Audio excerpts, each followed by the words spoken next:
Hi everyone, welcome to my very first learning project video. I spent my weekend practicing some easy icing techniques and documented the process with some videos. Here I am just putting some ingredients together to make the cake. The link to the recipe for this cake is in my blog along with the description underneath this video. It ended up tasting absolutely delicious, so I definitely recommend that you try to make it sometime because it's wonderful. So before I could actually begin to ice my cakes, I had to make up some decorating icing or buttercream. The recipe I ended up going for was one that was made by my amazing mom, and I've put a picture in my blog of the recipe, but basically you need some icing sugar, you need some butter, a little bit of milk, and a little bit of vanilla extract, and you would be all good to go. It takes a little bit for everything to combine, so I sped up some of these clips so that you weren't just waiting around. It took about 5 to 10 minutes total for all this. I added in some blue food coloring into the icing, but it ended up turning green from the yellow tinge to the buttercream. So in order to fix this, next time I'll need to add a small amount of purple to the icing to color correct.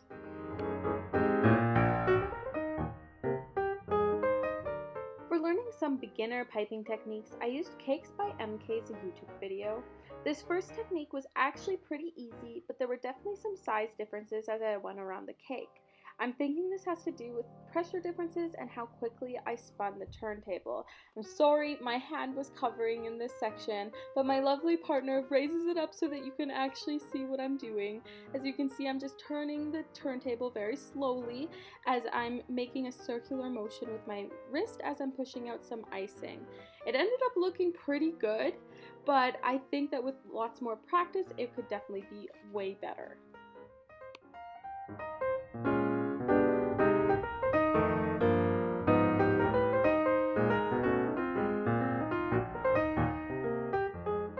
This next technique was just some high swirls on top of the cake. They were actually not too difficult to create, but there were definitely some size differences. With some more practice, I think that these would work to quickly dress up a cake.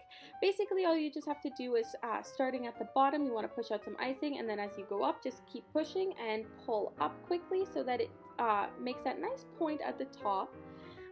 You could do it all around the top of the cake and make it into like an actual design, but just because of the amount of cakes I had to incorporate it with the last design. Thought it looked pretty great. Alright, so the next technique that I ended up trying was these little rosettes. At first, I was absolutely terrified to try these. They looked like they would be super hard because the cakes ended up so pretty, but the way that MK explained them in her video, it made it so much easier to actually do them. So to make these, just imagine creating a small letter E over and over again, making sure that it touches the E before it. I didn't do them over the full cake because I had some more techniques to learn, but I think if I would have continued, it would be a very, very pretty cake that I would not be ashamed to bring to my sister's birthday or take it to Mother's Day or something like that because it's actually gorgeous. There was also the fact that I didn't do a layer of buttercream before icing, but next week I plan on learning how to do a crumb coating, which will help with creating a smooth layer of buttercream. So maybe I'll try these rosettes over it next time to see how it comes out because I really like the way that these look. I will leave you to watch me finish up the rest of this and then we will move on to the next technique.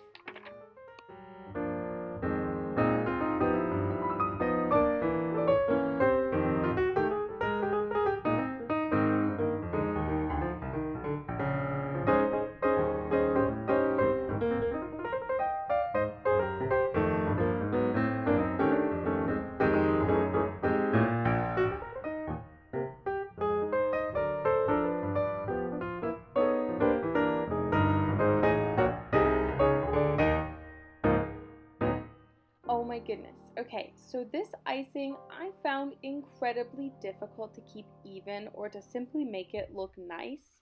Even with all my focus and extra practice runs, I still feel as though it fell short. But that's okay, I'm here to learn and I know that this is something that I'm going to have to continue practicing in the future. I do feel like with more practice, it would get better, and maybe in future weeks coming up in this learning project, I'll try it out again and we can do a comparison to see how much I've improved, or maybe if I haven't improved at all and this technique is just something I will never be able to do. I guess we'll have to see. Alright, for my last technique, I'm trying MK's cupcake swirls. This icing technique was super similar to the second one, but I just had to add a little bit of a swirl with my wrist. So I started at the bottom of the cake, and then as I was pulling up, I just made a swirl. I believe it's counterclockwise, and then I just pulled up at the end to make that nice little peak on the top. I felt like these came out looking pretty good. There were just some inconsistencies between them. I feel as though as I practice these more and use them a lot more, that they will come out looking very similar. Don't mind my cat in the background. He likes to think he runs the house, so he's just, had to make an appearance in my video.